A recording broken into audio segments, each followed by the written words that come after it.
नमस्कार दोस्तों, मैं दिलीप कुमार।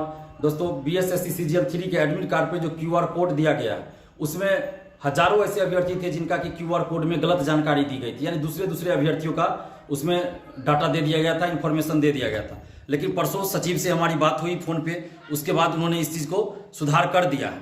और हमारे पास जिस तरह से फ़ोन आया उस दिन भी और अभी भी आ रहा है फ़ोन मैसेज, तो सभी लोग का कहना है कि अब सुधार कर दिया गया है। तो अभी भी जो लोग पहले एडमिट कार्ड डाउनलोड किए होइएगा, एक दो लोग जैसे अभी भी फोन करके बोल रहे हैं कि उनका सुधार नहीं हुआ, तो मैं बता दूं कि अब आप लोग एडमिट कार्ड को डाउनलोड फिर से कीजिए। पहले आप जो डाउनलोड किए उसको छोड़ दीजिए, अभी आप फिर से डाउनलोड कीजिए। जिनका भी अगर गलत दिया गया था क्यूआर कोड में जानकारी, जिनका क्यूआर कोड में गलत जानकारी था, तो अभी आप फिर से उसको डाउनलोड कीजिए। पहले आप डाउनलोड किए उसको छोड़ दीजिए, अभी फिर से एडमिट कार्ड डाउनलोड कीजिए और उस पर जो क्यूआर कोड हो उसको स्कैन करके देखिए, आपका सारा इंफॉर्मेशन सही हो गया है। जैसा कि कल बीएसएससी ने नोटिस भी जारी कर दिया। चलिए, इसके लिए हम बीएसएससी को धन्यवाद देते हैं कि कम से कम हम लोग फोन से ही बात की और बीएसएससी ने इस पे संज्ञान लिया और कल नोटिस भी जारी हो गया। लेकिन एक सवाल भी उठता है कि क्या ये तकनीकी गड़बड़ी थी या कोई बड़ा धांधली सेटिंग का ये षड्यंत्र था। ये सवाल तो उठता है जिस तरह से बीएसएससी, बीपीएससी, दरोगा बहाली के बीपीएसएससी इस सब का रवैया है उसको देख के। अब क्या है एग्जैक्ट कारण ये तो मैं नहीं जानता, ये धांधली सेटिंग का कोई तरीका था कि क्या था ये मैं नहीं जानता, क्योंकि जब तक हमारे पास कोई प्रूफ नहीं होगा बोलना उचित नहीं है। लेकिन चलिए, बीएसएससी ने इसमें सुधार कर दिया, गड़बड़ी थी जिसको कि बीएसएससी ने सुधार कर दिया, इसके लिए धन्यवाद देते हैं बीएसएससी को। और दूसरी बात कि हमने एक और शिकायतें छात्रों की आ रही है कि रजिस्ट्रेशन नंबर डालने पे बहुत सारे स्टूडेंट जो भी डाल रहे हैं इन्फॉर्मेशन, उनका एडमिट कार्ड नहीं खुल रहा है। तो ऐसा बहुत सारे स्टूडेंट्स ने हमें फोन किया है कि उनका रजिस्ट्रेशन नंबर शायद गलत बता रहा है। तो इस संबंध में भी बीएसएससी को संज्ञान लेना चाहिए और इस पर भी कुछ ना कुछ करना चाहिए कि लोगों की समस्या दूर हो। और जो लोग भी इस तरह की समस्या जिनके है वो बीएसएससी ऑफिस जाकर आप लोग एक बार जरूर सचिव से मिलिए, क्योंकि ऐसी समस्या कुछ 10-12 लोगों की ही अभी तक मेरे सामने आई है। तो आप लोग बीएसएससी ऑफिस जाकर सचिव से मिलकर इन सब चीज़ों को रखिए। और वीडियो के माध्यम से भी हम सचिव महोदय से, अध्यक्ष महोदय से आग्रह कर रहे हैं कि आप इस पे संज्ञान लीजिए ताकि इन स्टूडेंट्स की जो है समस्या दूर हो जाए। और एक महत्वपूर्ण बात यह कि पेन, इस बार एडमिट कार्ड पे लिखा हुआ है कि पेन आपको सेंटर पे ही मिलेगा। जिस तरह ओएमआर सीट मिलेगा, क्वेश्चन बुकलेट मिलेगा, उसी तरह आपको पेन भी मिलेगा। तो कहीं ना कहीं ये असर हुआ है जो बीपीएससी आंदोलन के दरमियान हमने उस पेन का जिक्र किया था, जिस पेन को लेकर लोग रंगते हैं, सेटिंग कराते हैं, जो एक मैजिक पेन था, पायलट फ्रिक्शन करके पेन था, जिसका जिक्र मैंने प्रेस कॉन्फ्रेंस में किया, बीपीएससी आंदोलन के दरमियान सभी न्यूज चैनलों के सामने किया था। तो कहीं ना कहीं उसका असर है कि बीएसएससी ने इस चीज से सबक लिया है और सेंटर पे अपने स्तर से पेन देने की बात कही है कि आपको पेन नहीं ले जाना है, सेंटर पे ही पेन देगा। तो एक बात ये भी ध्यान रखना है कि आप लोग अगल बगल एक बार नजर जरूर दौड़ा लीजिएगा अपने आगे पीछे अगल बगल, कि जो पेन आपको मिला है वही पेन अगल बगल वाले लोगों को तो मिला है ना। ऐसा नहीं कि सेटिंग कराने वाले को कोई अलग पेन दे दिया गया हो।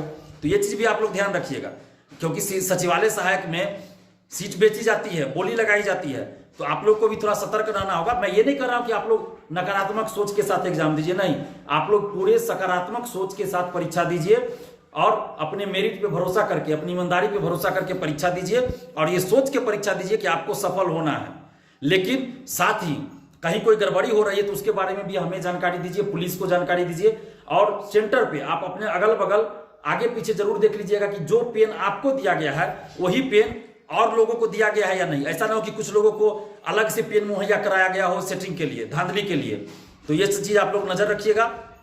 और एक महत्वपूर्ण बात कि हम लोग लगातार पारदर्शिता की मांग कर रहे हैं कि आप क्वेश्चन बुकलेट दीजिए, ओएमआर सीट का कार्बन कॉपी दीजिए, आंसर की दीजिए। लेकिन बीएसएससी ने नोटिस जारी किया, एडमिट कार्ड पे जो दिया उसमें दिया है कि क्वेश्चन बुकलेट आपको जमा करना है। तो बीएसएससी के अध्यक्ष महोदय, हम आपसे कहना चाहते हैं कि आप ये कैसी परीक्षा ले रहे हैं, ये किस तरह का परीक्षा, ये थोपा हुआ रिजल्ट आप दीजिएगा क्या? आखिर आपको क्वेश्चन बुकलेट देने में क्या आपत्ति है? आप पैसा लेते हैं फॉर्म भरने का, फ्री में फॉर्म नहीं भराया जाता है, पैसा लगता है। यूपीएससी क्वेश्चन देती है, बीपीएससी क्वेश्चन देती है, बिहार में ही बीएड की परीक्षा होता है तो ओएमआर सीट का कार्बन कॉपी दिया जाता है, क्वेश्चन बुकलेट दिया जाता है। यूपी झारखंड में क्वेश्चन बुकलेट दिया जाता है, इसके अलावा आपको ओएमआर का कार्बन कॉपी दिया जाता है। फिर बिहार में ये सचिवालय सहायक की परीक्षा में क्वेश्चन बुकलेट देने में क्या आपत्ति है? क्या इससे देश की सुरक्षा को कोई खतरा है? क्या बिहार की सुरक्षा को खतरा है? किसी को कोई खतरा नहीं है। तो बीएसएससी के अध्यक्ष महोदय, अगर आप ईमानदार हैं तो आपको पारदर्शिता लाने में क्या दिक्कत है? अगर आप पारदर्शिता नहीं ला रहे हैं तो इसका मतलब है इसका मतलब है कि धांधली सेटिंग हो रही है। और बायोमेट्रिक अटेंडेंस की भी बात कही जा रही है, जिसका कि हम स्वागत करते हैं। हमने इन सब चीजों की मांग किया था, लेकिन अभी तक ओएमआर शीट की कार्बन कॉपी और क्वेश्चन बुकलेट देने की बात भी बीएसएससी स्वीकार नहीं कर रही, जो कि बिल्कुल गलत है। जब तक ओएमआर शीट आपको नहीं मिलता है, कार्बन कॉपी, क्वेश्चन बुकलेट नहीं मिलता है, आंसर की जारी नहीं होता है, कटअप के साथ सभी का मार्क्स नहीं बताया जाएगा, तब तक परीक्षा सही से नहीं होगी। तो बीएसएससी के अध्यक्ष महोदय से हम आग्रह कर रहे हैं कि अभी भी समय है, आप जो है परीक्षा के दिन कम से कम क्वेश्चन बुकलेट दे दीजिए। ओएमआर शीट की चलिए कार्बन कॉपी आप इतनी जल्द व्यवस्था नहीं कर सकते हैं, तो वो ऑनलाइन आप जारी कर दीजिए। परीक्षा समाप्ति के तुरंत बाद ओएमआर शीट को आप ऑनलाइन जारी कर दीजिए और क्वेश्चन बुकलेट आप परीक्षा समाप्ति के बाद दे दीजिए स्टूडेंट्स को। आप क्वेश्चन रखिए, क्या कीजिएगा। और जब तक ऐसा नहीं किया जाता है, पारदर्शिता नहीं लाई जाती है, तब तक ये माना जाएगा कि बीएसएससी में बड़े पैमाने पे धांधली सेटिंग हो रही है, सचिवालय सहायक में सीटों की बिक्री हो रही है। और अगर बीएसएससी के अध्यक्ष महोदय आप ईमानदार हैं, सही से एग्जाम करा रहे हैं, तो आप पारदर्शिता लाइए। ओएमआर शीट आप ऑनलाइन जारी कर दीजिए परीक्षा समाप्ति के तुरंत बाद। क्वेश्चन बुकलेट आप परीक्षा समाप्ति के बाद परीक्षार्थियों को दे दीजिए, आंसर की जारी कीजिए, और जब रिजल्ट आता है तो कट ऑफ सभी का मार्क्स जारी कीजिए। अगर आप ऐसा नहीं करते हैं तो इसका मतलब होगा कि सचिवालय सहायक की सीटों की बोली लग रही है, बिक्री हो रही है, धांधली सेटिंग चरम पे हो रही है। और साथ में हम नीतीश कुमार जी से भी आग्रह कर रहे हैं, तेजस्वी यादव जी से भी आग्रह कर रहे हैं कि आप लोग कैसा बिहार बनाना चाह रहे हैं, जहां ना आंसर बताया जा रहा है, ना क्वेश्चन दिया जा रहा है। तो आप लोग क्यों नहीं इस पे पहल कर रहे हैं, क्यों नहीं सरकार इस पे पहल कर रही है, क्यों नहीं समान प्रशासन विभाग दिशा निर्देश दे रहा है, नोटिस जारी कर रहा है कि सभी भर्ती आयोग ये सब चीज करे, पारदर्शिता लाए। तो आप लोग क्यों चुप है।